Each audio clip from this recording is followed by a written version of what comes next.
it's me Daily and welcome back to my channel. For today's video, we're going to be talking about my September TBR.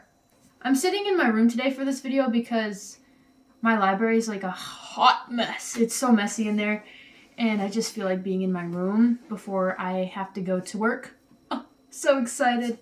My TBR for the month is relatively ambitious considering I don't even read this much when I'm not in school, but now that school has started, it's definitely going to be a challenge to squeeze in the time to read the books on this TBR. We're first going to start off with books that I am in the middle of right now, and then we'll work our way into the other picks I have for the month. There's 3 books that I'm actually in the middle of at the moment. So the first one I'm going to talk about here is Get Out of Your Head. This is by Jenny Allen. It's Stopping the Spiral of Toxic Thoughts. Now, this is my self-help book for the month. My goal for the rest of 2025 would probably be to read a self-help or a memoir every month.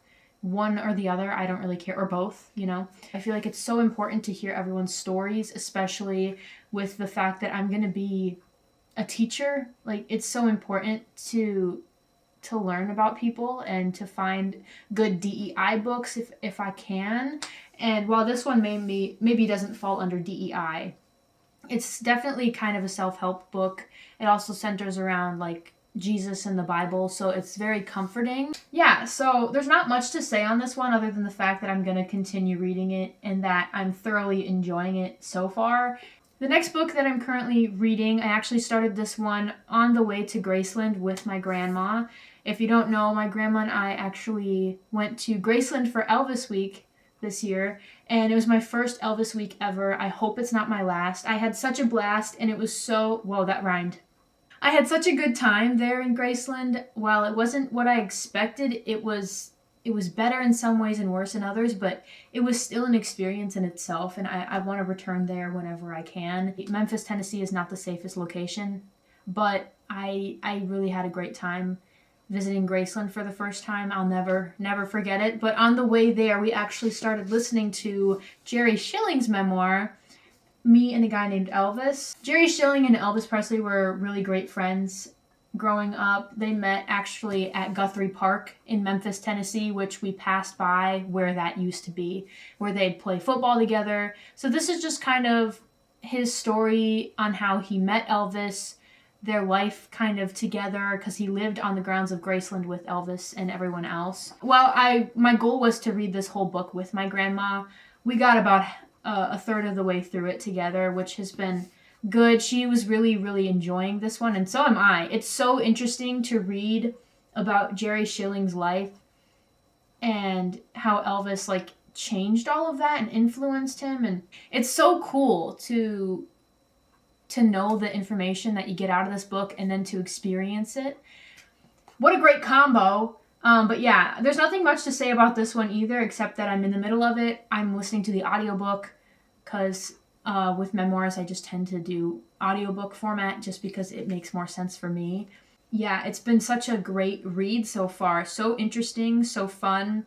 Jerry Schilling, I never like personally face-to-face, like I've seen him. He was at Elvis Week this year and he seems like such a sweet man. He is so sweet.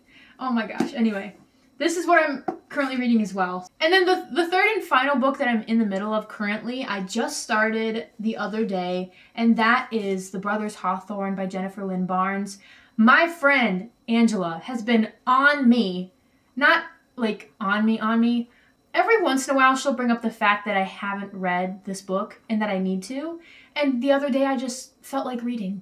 It was like Sunday night or something like that. And I was just like, I'm not tired, I want to read.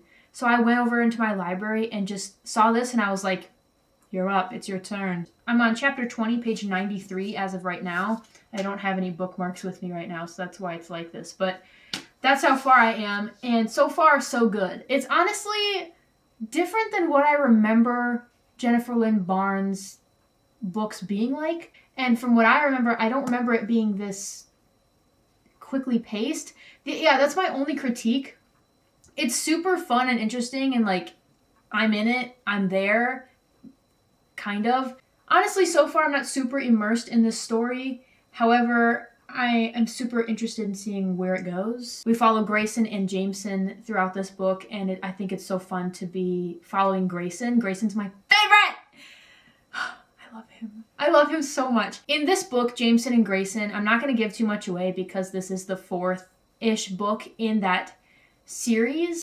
Jameson and Grayson throughout this book so far, what I know, are going on their own separate journeys of like discovering more about their past and their family situations. That's all I'll say, but obviously this is a high stakes like mystery YA novel. So if you've read the original trilogy, you've probably already read this. I'm just late to the game, okay? Now, with this book, I also have two other books that I'd like to include in their own video, a video that a lot of people have been actually doing lately. With the inclusion of the Brothers Hawthorne, I have picked two other books this month to contribute to filming that kind of video, where I finish a series I'm in the middle of. And the next book I have for my TBR is actually We'll Always Have Summer. This is by Jenny Han. This is the third and final book in the Summer I Turned Pretty trilogy. Obviously, as we're speaking right now, the third and final season of the Summer I Turned Pretty is like coming out, and I have not watched a single episode of season 3 yet because I want to read the book before I watch the series. So I have been avoiding the series as best I can, even though that is extremely difficult because there's so many spoilers. I already know what's going on, but I read the other two, and honestly, this is probably Jenny Han's worst writing ever. I'm sorry, okay? I've read all of Jenny Han's books except for this one. And so, with my experience with the Summer I Turned Pretty trilogy, the first two books, I think these were written at a time when different slang words were okay or accepted, I suppose. But now it's aged poorly, in my opinion. So this whole trilogy throws me off. Not to mention the writing is not the best. I don't think I'm going to like it, but I have it and I'm going to read it. So that there's that one. And then the third book I plan to read for that video is actually going to be This Wicked Fate. This is by Kaylin Bayron. I read two Kaylin Bayron books this summer, but they were both... Ooh! Okay, I'll say out of all the Kaylin Bayron books I've read, which would be... I think I've read 4. This is the second and final book in this Poison Hearts duology. And I haven't been explaining the books very well in this video, but this one follows Briseis. But Briseis has a special power that comes to plants. Like if she walks past a plant that's dead, she can make it come back to life. She's just got these powers where she can kind of communicate with plants and like do crazy things with them. I don't know where this one's gonna go. I do remember the major cliffhanger at the first book. So I am very, very eager to see how we wrap up here. I will have to probably do a little recap on the first book though, since it's been so long since I read it. But this is another one that I'm planning on reading for that finishing series I'm in the middle of video. Then I can say I finished this duology and read another Kaylin Bayron book, which is, oh, I love Kaylin Bayron so much. She's just such a good writer.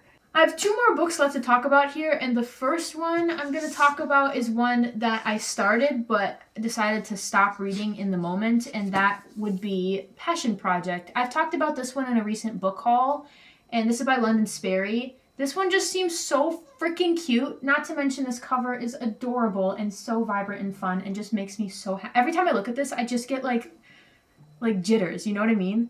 And so this one follows our main character, Bennett. Oh my god. Yeah, Bennett Taylor. She's living in NYC with one of her friends, I'm pretty sure, and she recently had to deal with the loss of her significant other, I think. In an attempt to get back into the dating pool, she goes on a dating app, ends up matching with this guy named Henry, and she sets up a whole date with Henry. She ends up getting really, really drunk, chickening out on the date, and stands the guy up, right? But they end up crossing paths that same day, and Henry wants to help Bennett find like the joy in life again and to really come to love NYC. In an effort to help Bennett, Henry decides that they're going to go on a date, I believe, every single week and do a different fun activity around the city. And so it just sounds like the most pure, innocent, lovely, amazing book. The last book I do have to talk about is Circe. This is by Madeline Miller. Obviously, I have a reading vlog. If you want to see it, it should be in one of these corners. And it's where I read books that make me cry. This is a series I'm trying to start up on my channel. I've done one episode of it since last summer. In that video in particular, I did read Madeline Miller's The Song of Achilles, which, woo! The writing is incredible. And I've only heard better things about Circe. So this is following Circe, obviously, and that's all I know. So when it comes to Greek mythology, I know nothing. I love Greek mythology so much, but I know nothing about it. And when I read The Song of Achilles, I didn't need to know Greek mythology to really know the characters and to like follow the plot and everything. You don't need that for Madeline Miller books. So I'm super, super excited for this one. This is one that I'm iffy if I'll get to. But if I'm really feeling like sophisticated and knowledgeable and like I want to learn and just want to follow like good characters and really like watch characters grow over time, this is where it's at. I can tell you right now. This is where it's going to be, okay? So that's all I know about this one. I'm sorry. I don't have explanations for these things. I just picked them. Anyway, thank you for watching today's video. I enjoyed talking about all these books. I'm actually so excited about every single book on this list. I can't even explain it to you. I'm so looking forward to working YouTube into my school schedule as well. It's a work in progress. I've always wanted to be like a consistently posting YouTuber, even if I don't get the views for it. I still love doing this as just a passion and a hobby. And so if views come with it, so be it. I'll be fine. That's fantastic. Okay. Those are the 7 books I have picked out for the month of September. I'm very much looking forward to every single one of them. Thank you for watching today's video. Like and subscribe if you want to. But anyway, I'll see you next time on my channel. Thanks for watching.